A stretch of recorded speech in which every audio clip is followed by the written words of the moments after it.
This video is going to be a look at Trenton Simpson's play in the last 3 or 4 weeks. In my opinion, he seems to be improving rapidly across multiple facets of the inside linebacker position. And this is just based on the film. Certain plays he's turned in, that is. He obviously had 8 tackles against Tampa Bay, 1 tackle for loss. Looks a lot smoother in coverage. His reactions, very balanced, if you ask me. Doesn't look pressed or harried at all when having to make a read, whether it's a run play or a pass play. He's clearly very athletic, closes space well. I think he plays it a little bit longer than just being 6'2". He reminds me of like an NBA defender who is only 6'4", but ends up defending guys that are 6'7", 6'8", somehow effectively. Look, in the last 3 weeks, last 3 games it is, Trenton Simpson, 19 tackles, 10 solo, 2 TFLs, 1 pass defense. He's playing about 42, 44 snaps a game as the Ravens try to vacillate between their nickel and their dime looks.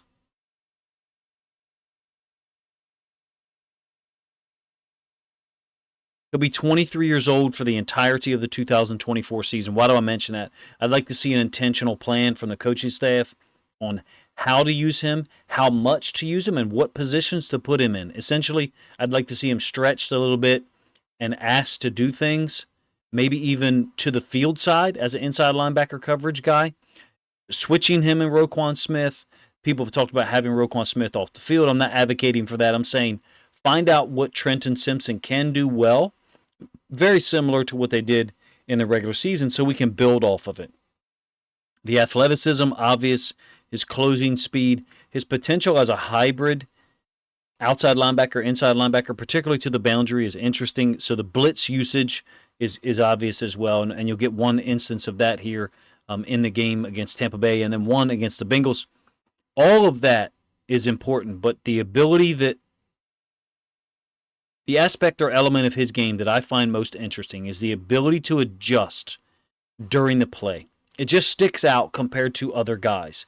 Marlon Humphrey, Kyle Hamilton, and Trenton Simpson, to me, look like the 3 guys that during the play, if the quarterback adapts or alters or something becomes off schedule, those look like the 3 guys that are most effective at defending in those situations. I don't have stats to prove that. I don't have data. I just have film, and I'll try to show it to you here. We're going to look at, I think, 7 plays from the Tampa Bay game and 3 from the game against the Bengals in Week 5. If you don't know, Simpson is generally the boundary side inside linebacker, so he's going to be to the short side of the field. It's a run concept on a 1st and 10. I believe it's first possession for the Bucs, and OA ends up folding inside. It's a unique blocking scheme over there to the boundary. Simpson is almost stacked like a Mike linebacker. You see, he doesn't move with the motion at all. So watch how they try to block this with the tight end and the tackle, and then what that means for Simpson is he's totally unblocked because the tight end folded or released to the inside release up to the safety level. Really, he should be going to get the frontside inside linebacker, but the tight end interpreted Marcus Williams as the frontside threat. And then along with that, the tackle's going to step out to OA. Tight end works up to Marcus Williams. And then Simpson's allowed to fold over the top. Ends up being a short gain, OA stepping down inside. Those 2 work well together. The athleticism, the reaction speed, if you ask me, is important. It's a great tackle by Simpson here on a play that isn't drawn up in the manner that it occurred. Now you may say, well, Coach, it's a huge gain, so why is he getting credit for that from you? Well, because if he doesn't make this tackle, I think the running back could still potentially be running. It's Irvin. Watch how Simpson reacts here. This is a running back. You'll lose him for a minute if you're going to watch Simpson. Play action, underneath route coming to him, and Simpson's identified it. So he's going to kind of match up with that route. And then once Baker Mayfield extends the play, starts to move outside the pocket, Simpson matches that receiver and recognizes, sees, whatever, however you want to describe it, that Baker Mayfield now has another receiver open. He's unable to get to him. Essentially, I think Trenton Simpson has tried to cover 2 receivers, well, 1 receiver and a running back on the same play. Well, no one else covered the running back, so, certainly they should not apply this. No one should apply this to Trenton Simpson in terms of him being targeted. I kind of wonder if it was. But in any case, look, it's a great play by him from way on the other side of the field. And I think it goes to the point I was trying to make earlier that he almost plays better at times in these unsettled situations. There's certain players and certain teams that are like that in basketball. They play better when it's helter-skelter. And it's a pain in the butt to deal with teams like that or players. In fact, Trenton Simpson might be one of them. If you recall in week 1 against the Chiefs, he tipped a pass by Mahomes in the fourth quarter that was on a third down, allowed us to get the football back there and then go down, potentially get the game tying or game go-ahead score in the case of Lamar's completion to Isaiah Likely in the back of the end zone. So we're down 7-0 here. I believe this is Tampa Bay's second possession. It's a downhill run concept on a 2nd and 3, like I said. Simpson is to the right, ball's in the middle of the field, so he's set to the weak side, away from the tight end. I think his block destruction has improved this year. He's more violent. He's got a better base to redirect off of. Roquan's there as well. I think they each got credit for the tackle. I like inside linebacker play where we can see block destruction. And one thing I feel like I'm noting more often here, or I'm seeing more often, is the hands end up on the inside for Simpson more often. Now, initially, it was a little bit on the outside, but you can see what you got here. He's jacking the left guard up under the chin here. Wide base with his feet, able to redirect off of it. Disengage from the guard, and get involved in the play. Now, yes, it did go down for a 3-yard gain for Irvin on the 2nd and 3, so it's a successful play from the standpoint of the Buccaneers. But I think it's illustrative of how well he's taken on blocks compared to last year and even prior to the draft when people talked about him not being an extremely physical inside linebacker. Screen down to the boundary. Covered this one in another video where I focused on Roquan Smith and to another extent Marcus Williams. I'll have a Marcus Williams video out Sunday morning so people can check it out and see what they think. Roquan and Simpson here. Simpson is into the boundary, even though the ball's in the middle of the field.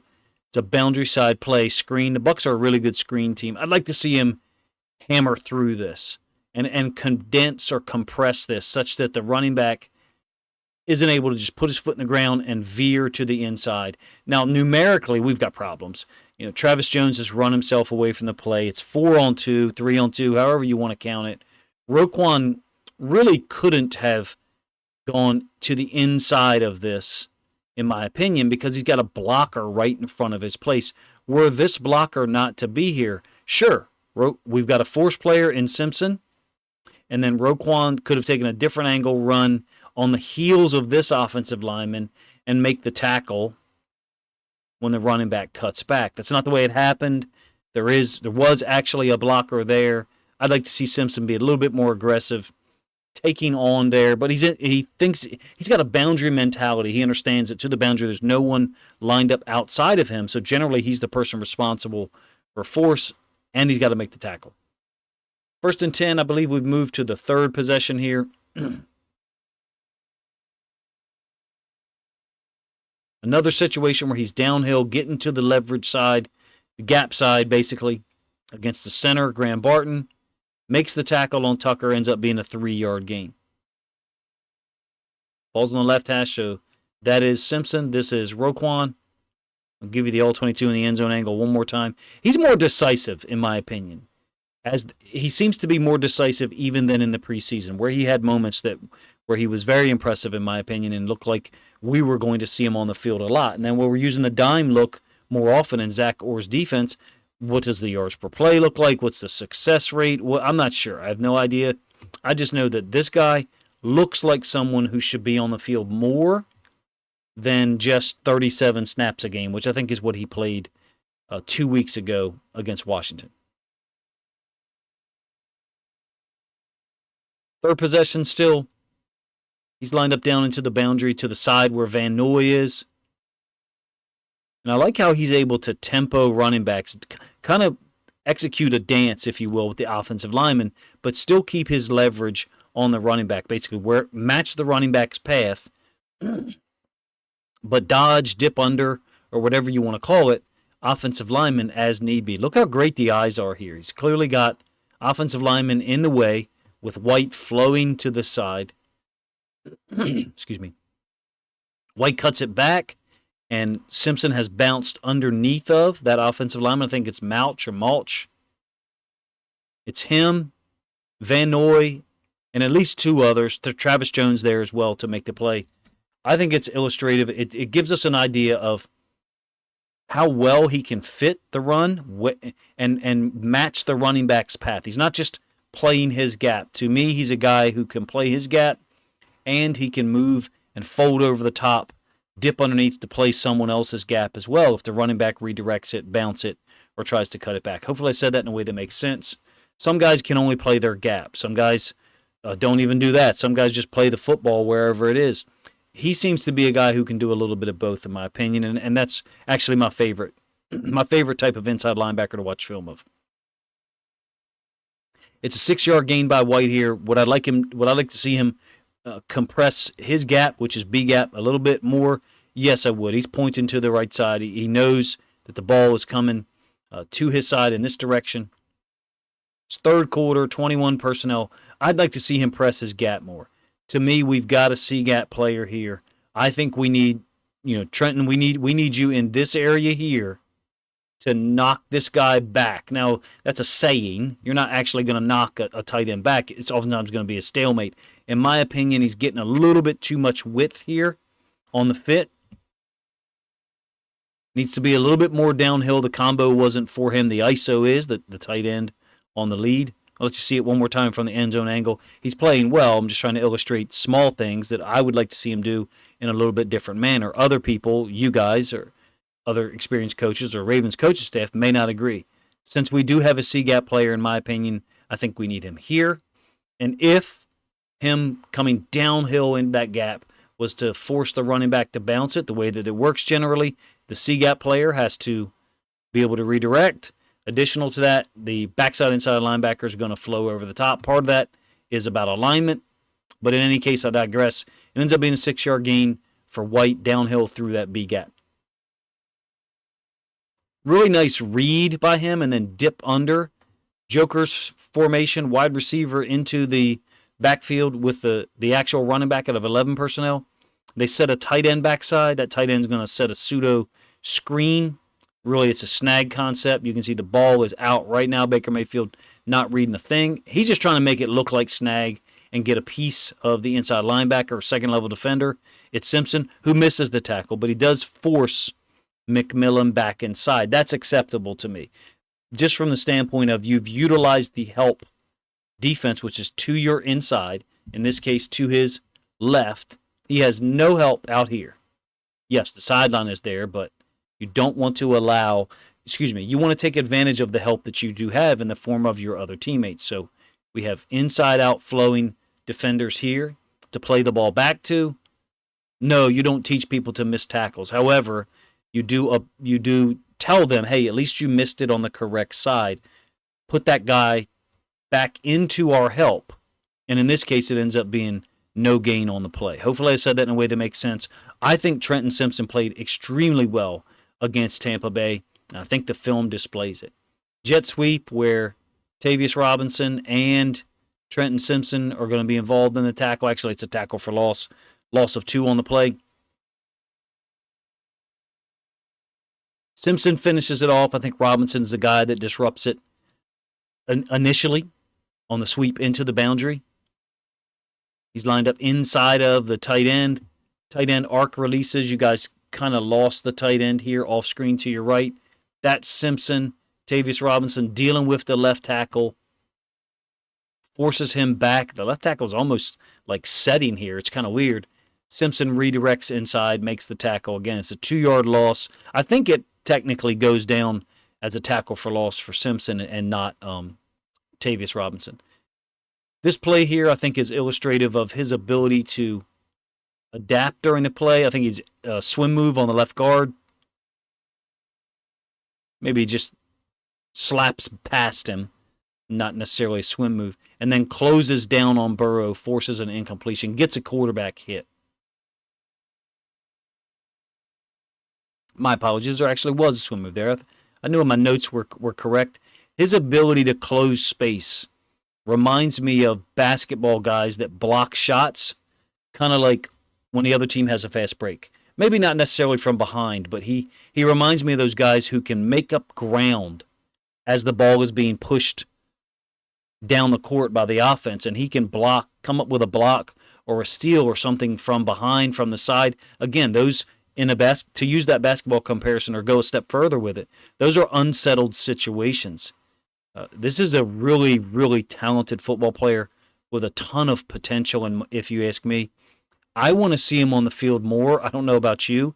I don't know what that means. Well, this weekend he's going to have to be. We're probably going to be in our nickel more so than anything, with Marlon Humphrey out and Nate Wiggins nursing, I believe, a shoulder injury as well. Boundary side, inside linebacker, even though the ball's in the middle of the field, meaning he's to the X side. Ja'Marr Chase motion is going to sit down into the flats. Burrow goes through his reads, doesn't like what he sees, and he trusts Chase, but this is dangerous. I mean, if Simpson was sticking closer to Chase, number one, we've got an opportunity for a pick or a big play. Number two, that's a dangerous tackle on one of your most valuable offensive weapons in the form of Ja'Marr Chase. Trenton Simpson kind of doesn't care who he has to tackle, who he has to play against. He's going to show up and he's going to bring a level of physicality that I think is it's a higher level of intensity, a higher concentration of physicality than maybe people thought after his rookie year. Up here as an edge defender, they credit him and Urban for the tackle on the play. Urban's actually the guy that makes really first contact and is very disruptive. First and goal, second half against the Bengals. Urban here is going to close down, and then Simpson, I think, steps down late to get involved in the tackle. His decisiveness sticks out to me. The quickness and speed with which he attacks run plays looks drastically different than last year.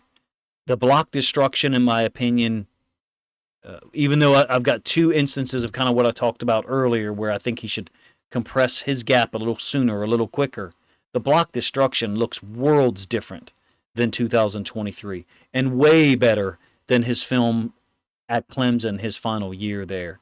I'm excited to see Trenton Simpson get more snaps.